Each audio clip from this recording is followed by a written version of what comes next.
There's something about this that has never made sense to me. A BMW 3 Series rolls off an assembly line in Munich. A Toyota Camry rolls off the production line in Toyota City. Both are mid-sized saloons, built by some of the world's smartest engineers, using modern robotics and decades of expertise. Yet the BMW costs almost 3 times as much to manufacture. Not to buy, to build. The actual production cost is almost triple that before any marketing, shipping, or dealer markup is factored in. Here's the confusing part. The Toyota will probably outlast the BMW. Fewer repairs, there will be fewer warranty claims. In almost every reliability measure, the cheaper car performs better. So what on earth is going on? You might assume that the Germans are inefficient or that the Japanese are cutting corners. Both assumptions are wrong. The truth is stranger. This cost difference is no accident. It is the inevitable result of 2 fundamentally different philosophies about what a car should be. When you walk into a German automotive engineering facility, you sense something immediately. The atmosphere feels academic and almost scientific. Many of the engineers have advanced degrees, and some have doctorates. They approach car design in the same way that physicists approach experiments. German engineers start with performance requirements that far exceed what customers will ever need. If a component needs to handle a certain load, they design it to handle 50% more. Materials are selected not because they are adequate, but because they represent theoretical perfection. This is not wasteful, it's a philosophy. German automotive culture grew from a tradition in which engineering excellence was tied to national identity. A Mercedes or BMW was not just a means of transport, they were proof of technical superiority. Take a door hinge. A Japanese manufacturer designs one that meets required specifications with minimal material and maximum reliability. They optimize manufacturing for consistent, high-volume production with 0 defects.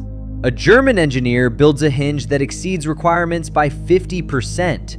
More expensive alloys, features that create that distinctive thunk when you close the door, designed to last twice the vehicle's lifetime. The German hinge costs more to design, manufacture, and install. Functionally, it does the same job, but to a German engineer, that extra investment is fundamental. Quality means exceeding specifications, always. Multiply this across thousands of parts. Each one gets extra performance margin, better materials, tighter tolerances. The cumulative cost is staggering. Japan is a completely different place. Walk into a Toyota factory and you will see that everything is about systems, processes, and flow. Post-war Japan lacked the resources to over-engineer. They needed reliable cars that could be produced with minimal resources, so they developed a different approach. Rather than perfecting each component individually, they engineered the entire production system to achieve collective excellence. While German engineers ask how they can make a part better, Japanese engineers ask how they can make the same part reliably 10,000 times without failure. A Japanese engineer would approach the design of a hinge by asking what the minimum requirements are to meet the specifications for the vehicle's expected lifetime. Not exceed them, meet them. Then they ask how to manufacture it with absolute consistency. The end result is cheaper to design, manufacture, and install. It lasts exactly as long as required, not a moment longer. It is exactly as designed. This is not cutting corners, it is optimization. They precisely calculated the strength required for the hinge and eliminated every unnecessary cost. They do this for every component. The cumulative savings are enormous. Here is where it gets interesting. You would expect the over-engineered German car to be more reliable. All those safety margins and premium materials should produce a superior product. Yet reliability studies consistently show Japanese manufacturers at the top. Despite higher costs, German luxury brands often rank in the middle or below average. How can spending 3 times as much result in lower reliability? The answer lies in complexity. German over-engineering adds parts, systems, and interdependencies. There are more sensors, actuators, and control modules. This creates more failure points. Reliability is not just about the quality of individual components, it is about system complexity. A car with 10,000 parts and a reliability rating of 99.9% is less reliable than one with 8,000 parts and a reliability rating of 99.5%. Japanese manufacturers design vehicles with fewer parts and simpler systems to reduce complexity. They then manufacture these designs with obsessive consistency. This should give them a decisive advantage. Toyota should dominate. German brands should not be able to compete. Yet German manufacturers command higher prices, greater loyalty, and higher profit margins. How can they charge more for something that performs worse and costs more to build? The answer lies in perception, narrative, value. German manufacturers are not just selling transportation. They are selling engineering, prestige, performance, and status. The Mercedes star is more than just a logo. It says something about the owner. German manufacturers have spent over a century building that narrative. They have convinced consumers that German engineering represents automotive perfection. The extra cost proves uncompromising quality. This narrative has immense economic value. It enables prices that are barely related to manufacturing costs. A BMW does not cost 3 times as much as a Toyota because it is 3 times better. It costs more because BMW has positioned itself as a premium brand. And that positioning is not fraudulent. BMW really does engineer to higher standards in some areas. Those cars feel different to drive. The materials seem more luxurious. However, these differences cost far more to create than they add in functional value. This gap is filled by brand equity, perceived status, and emotional satisfaction. Despite their efficiency advantages, Japanese manufacturers struggle to command the same pricing as BMW.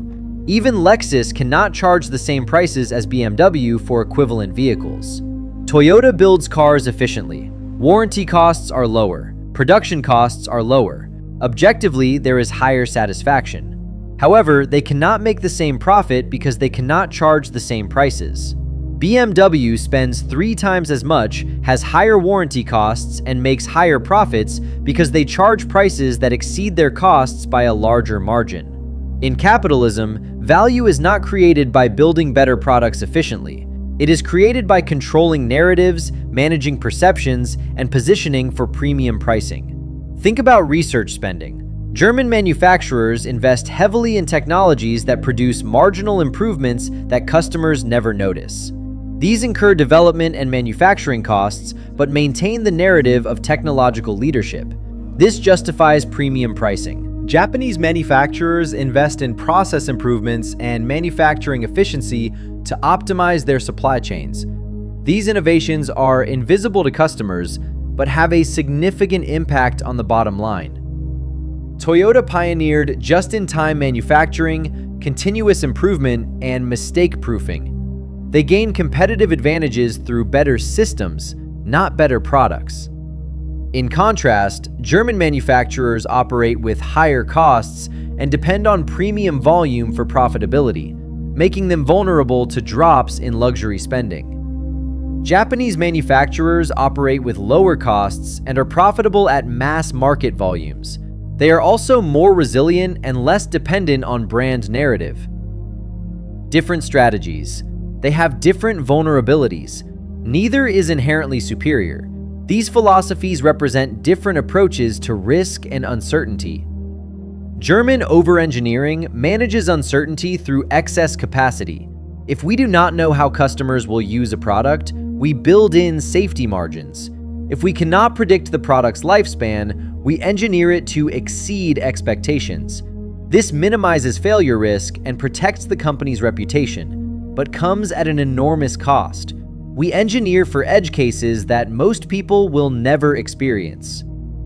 Japanese optimization involves managing uncertainty through knowledge. Study exactly how customers use vehicles. Understand real failure modes.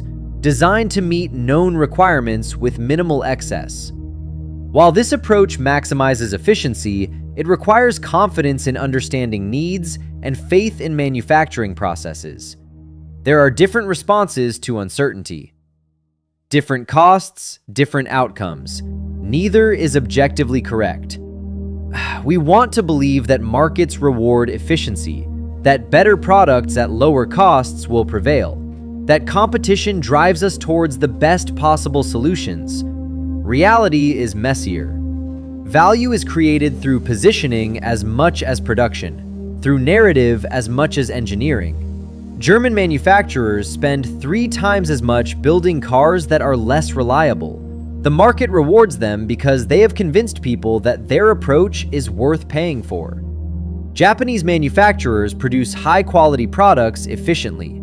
However, they struggle with equivalent pricing because efficiency is not emotionally compelling. Value is subjective.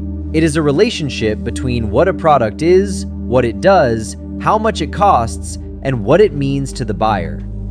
A threefold cost difference is not wasteful.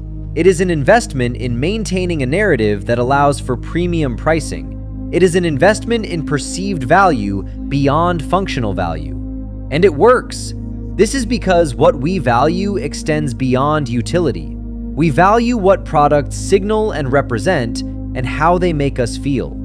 German cars, for example, make people feel successful and sophisticated. This feeling has an economic value that people are willing to pay for.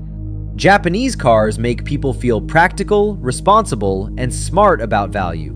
It's a different value, priced differently, but equally real. When you see a BMW or a Mercedes, you're witnessing the power of a century-old narrative, one that is so compelling that it justifies paying far more for a product that is arguably less reliable.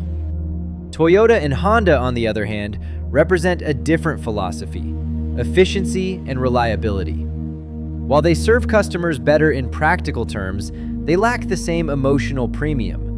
Both approaches are successful because markets don't reward product quality alone. Value is created through perception, storytelling, and belief, not just objective performance. This isn't a paradox, it's capitalism working as intended. German manufacturers opted for prestige, with higher costs, lower volume, and higher profits through pricing power. Japanese manufacturers opted for efficiency, lower costs, higher volume, and profits through economies of scale. Both strategies work. Both create value.